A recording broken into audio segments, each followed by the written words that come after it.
yung maliit na tubig. 70 pesos dito. Almost 71 pesos.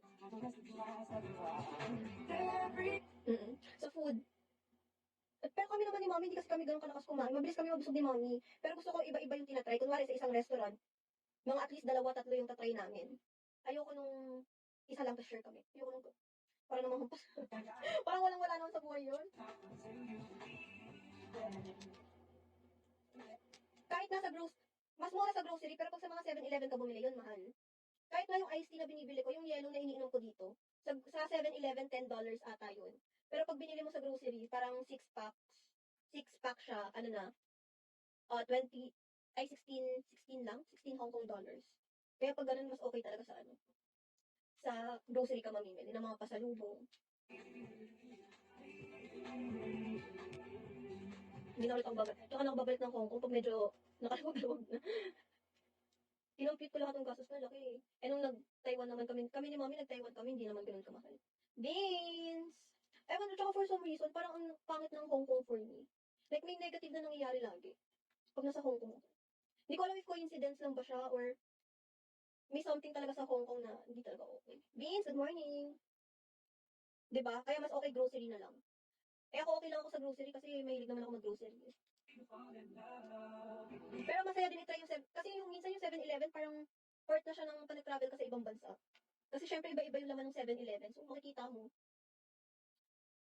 Pero ayoko nang bumalik ng Hong Kong. Parang medyo may trauma ako sa Hong Kong. Ayun, di ba nag-McDo din ako? May Coroni. Ang hindi ko na-try KFC.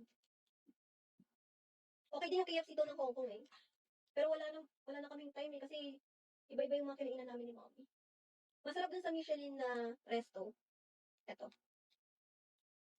Pakita ko sa iyo.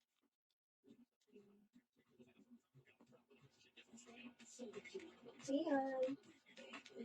Thank you.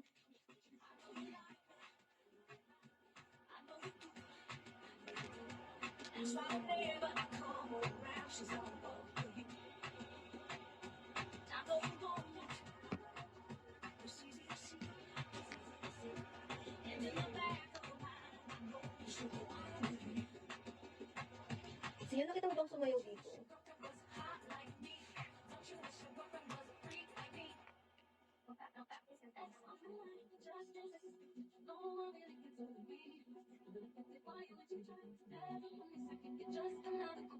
Yun yung masarap sa kanila. Best seller.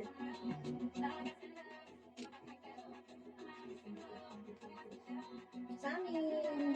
Sobrang sarap. Meron dito sa SM Aura. Almost same nung pagkain dito. Yung Honolulu Cafe sa SM Aura. Sarap nga sobra. Yun lang yung restaurant na kalasa talaga ng mga pagkain sa Hong Kong. Yung Honolulu Cafe. Search mo, pag uwi mo, try mo. Kasi nagluto dun sa SM Aura, sa Honolulu, mga Cantonese din na chef. Hindi ko alam, Mike, kung anong ulam namin. Anong ulam mo, Mike?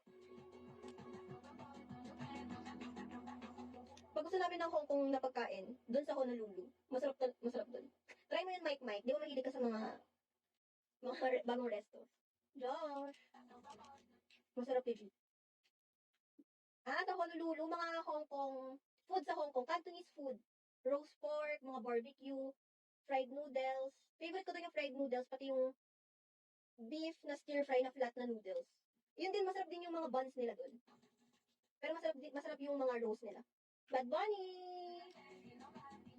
Bad Bunny, don't get mad Inalis ko lahat sa admin. Ay, doon walang crispy yung, hindi sila nagbebenta ng ganun. Mga ano lang, eto wait, send ko siya. Everyone, Bad Bunny, not only you. Lahat inalis ko. Sana tambayan mo pa rin ako. Kahit na inalis ko kayo.